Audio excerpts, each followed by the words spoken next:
Welcome to the University of Kentucky's HR Support of Supervisors Series.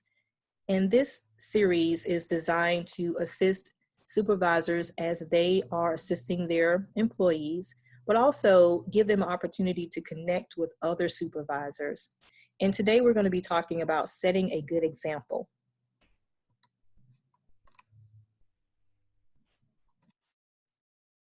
So for this week's series, our theme is settling into a new routine. Settling into a new routine. And we're talking about schedules and availability when we talk about a new routine. And this quote, if you think about this really makes a great point. Being negative only makes a difficult journey more difficult. You may be given a cactus, but you don't have to sit on it. The first time I read that, it made me chuckle a little bit. And you may have been tempted to chuckle also. But let me read it again. Being negative only makes a difficult journey more difficult. You may be given a cactus, but you don't have to sit on it.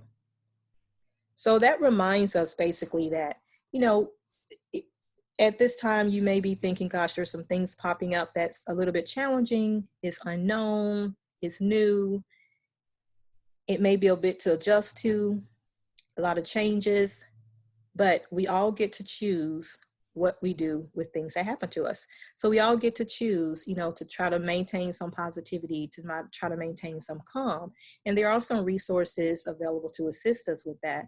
But it may mean you pause for just a second and think, what is it going to require of you to help you as you manage these new routines that we find ourselves in, these new schedules, these new availabilities. So thinking about setting a good example. When you're setting a good example, there's several things to think about.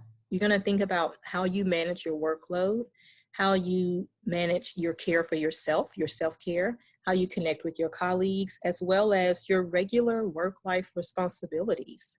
So when you think about managing your workload, what is your routine? Do you have a routine? Do you have a work routine? Do you have a life outside of work routine? What does that look like? How have you had to adjust that in the last several weeks? Are there some things in your previous routine that's not transferring well in your new routine? And how can you make this new routine work for yourself? And that's going to be different for different people depending on what you're working with, your resources, depending on where you are, depending on who you're connecting with. So you're just going to create a routine that works for you. Also, if you have other people in the home with you, that's going to impact your routine. So those are things to think about. Also, set some boundaries. When I'm talking about setting boundaries here, I'm talking about, considering capacity for yourself. So when it comes to setting boundaries, boundaries don't have to be a bad thing. Boundaries can be a good thing. Boundaries is one way we set expectations for others and let them know what they can expect from us. Boundaries can be good. Boundaries may not mean necessarily always saying no. Sometimes it means saying not now. Sometimes it means asking simple questions of people. When do you need this? Or can I give this to you next week? Or can I give this to you later today? Or, this asking some questions to help set some healthy boundaries for yourself. And again, thinking about your capacity. What can you take on? When can you take it on? How much can you take on at this time? Just setting some boundaries. And in fact, we're going to talk about boundaries in our next session quite a bit. Remembering that we are all people. So when you think about setting a good example and managing your workload, remember we're all people. What does that mean? That simply means we are going to forget some things. And so as you're setting an example and you're the supervisor, you're going to forget some things. It's okay. It's okay. And the people you work with, they're going to forget some things. And they may get a little overwhelmed and you may get a little overwhelmed. But keeping in mind that we're all people. Offer yourself some compassion, offer them some compassion, some grace, and just keep working to create the best process and systems for yourself. Keep moving forward. Use the technology that you have at your disposal. Just utilize it to help you manage your workload. Adapt your work duties and your task. There may be some things that you did a certain way when you were in the office all the time that now working remotely, it may not be working out as well or as smoothly, or it may just be that you need to adjust a bit. So think about that. Where do I need to make some adjustments with what I do and how I do things? And then of course, keeping the growth mindset. The growth mindset, we know, is just a mindset that says, what can I learn from this? Or the mindset that says, not, I can't do this, but how can I do this? The growth mindset is just a mindset that says it can get done, but I may have to make some adjustments. So just kind of maintaining that growth mindset can be helpful in managing your workload. And then self-care, the mental load. Are there barriers to self-care? Are there things that's keeping you from what you used to do? Again, if you used to work out at certain times because you were on campus and you could walk someplace, or if you used to have lunchtime walks or buddy walks with someone, or if you have to have stretch breaks or whatever, you can still do a lot of that, but it may look different. But it's good to think about what are some barriers to self-care. And self-care could be mental, it could be physical, it could be emotional. So thinking about what that is and addressing that could be important. So going back to the mental load, I put in here, take breaks, take mental breaks, because mental load is basically you're thinking about 100 things at the same time. Is you're thinking about the next meeting. You're thinking about, do I have what I need for the next meeting? You're thinking about, okay, at the end of the week, this project is due. Who's all the people that I need to connect with on this project? Do they have their parts? Okay, I need to buy some bread. Okay, we're low on toilet tissue.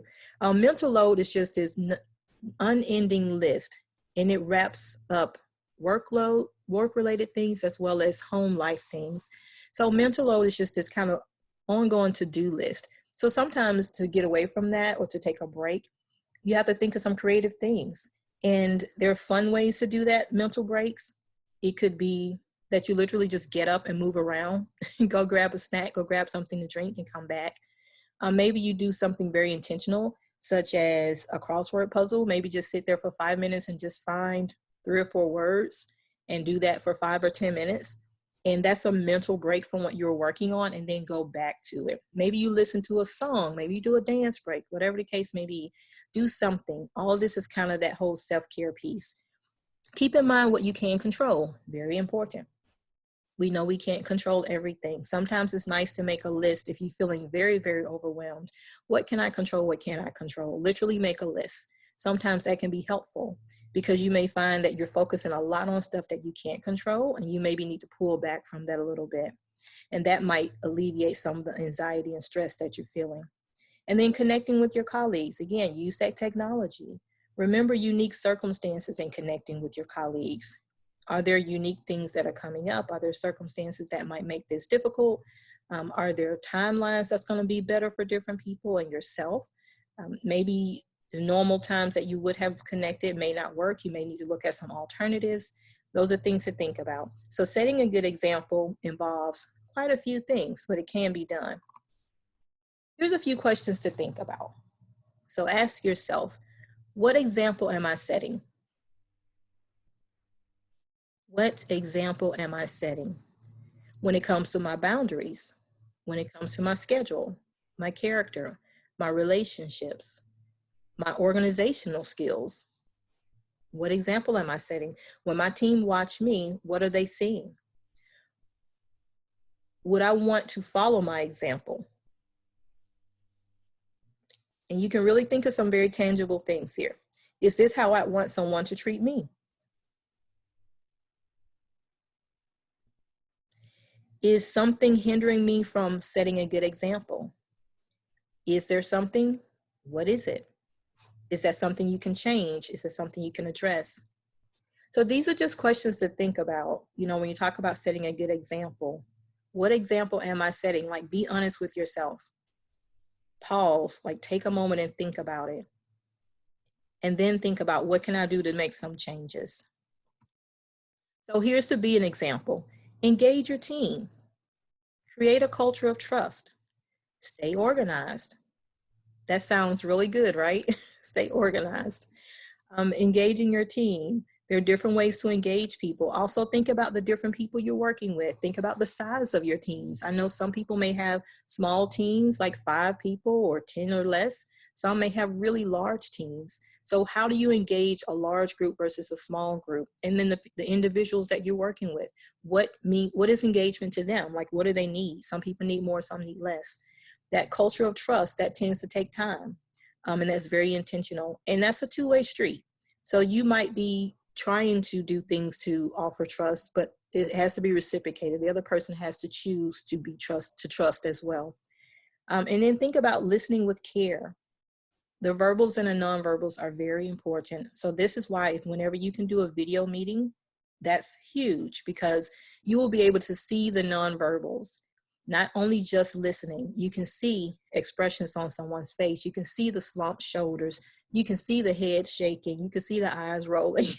So listen with care and listen for what's not said. Very important. Over communicate, check in often. Reprioritize, adjust your current requests, adjust what's needed. Think about the current prioritizations. Is that what needs to be the priority? Maybe it is, maybe it isn't. Just think about it. Overcome any obstacles and ask for help. So you, the supervisor, if you find that you're struggling with something, pause and think, who can help me with this? It may be another colleague. It may be someone on your team. It may be someone in IT. It may be someone across campus. Whatever, your supervisor. Think about all the obstacles you're trying to overcome and who can help you, and ask for help. Don't keep spinning your wheels. Don't keep trying to do whatever over and over again and you losing time potentially when you could just ask for help. So keep that in mind. Take time to learn new skills, tasks, technology, be accountable and follow through on promises. We all know how important that is. So sometimes to-do lists can be wonderful for that, because we're human. Again, we're all people. You might very easily forget something and not intend to. But if you make lists and just make a note and give people permission to remind you if you owe them something, because again, you can just have a lot going on. That can be one way to make sure you stay on top of things and you follow through in a timely manner. So follow through is huge, especially when others are depending on the work you're doing, or you're a part of the project, or your answer so that they can follow through with something they're doing. Making sure you follow through is huge. Set realistic goals for yourself, adjust goals as needed. So maybe you have a list of 5 things you want to get done by the end of today. And then you look up and it's 4 o'clock and you've only gotten 2 of those things done because other things came up. That's okay. Just look at the list, what's remaining, determine, is there something on that list that can't wait until tomorrow, and do that thing? Or is there something you can ask for, you can delegate to someone else? Kind of think about that. Just be open to other possibilities. Don't overcommit. I know you probably want to chuckle at that. Sometimes that's easier said than done. But just evaluating what you have going on and maybe just adjusting some prioritizations and setting realistic goals sometimes can help you not to overcommit. But sometimes we overcommit because we don't know how to negotiate. But that's just letting up. Sometimes when a person asks you for something, they don't always need it that moment. You can always ask, can I give this to you next week or by the end of the week? And sometimes they say, sure. And so just knowing that you have a lot on your plate, sometimes just offering up, asking, can I give this to you later? People will say, sure. And you're good to go. So admit mistakes and make amends. Of course, that can, sometimes you have to just be tuned in to know that there's a mistake. And sometimes it's obvious. Sometimes people don't say things, but just pay attention to your team again. Just watching verbals, nonverbals, watching other things. If you make a mistake, just say, oh, I'm sorry, I forgot that, I missed that, didn't mean to do that, whatever the case may be, and then make things right. Operating grace and self-compassion, grace towards yourself and others in your team. This is setting a good example. When people see you not blow up and keep bringing up mistakes that other people have made and keep, just hounding on something, when they see you let it go and move on, that's you setting an example. And you're going to need people to do that for you. So just keep that in mind. So I always like to end these presentations by quickly reminding everyone that we do have these remote options available, remote participation in our services through HR, through our consultations and our counseling appointments, our health coaching, through our workshops and trainings, webinars, videos, and so forth.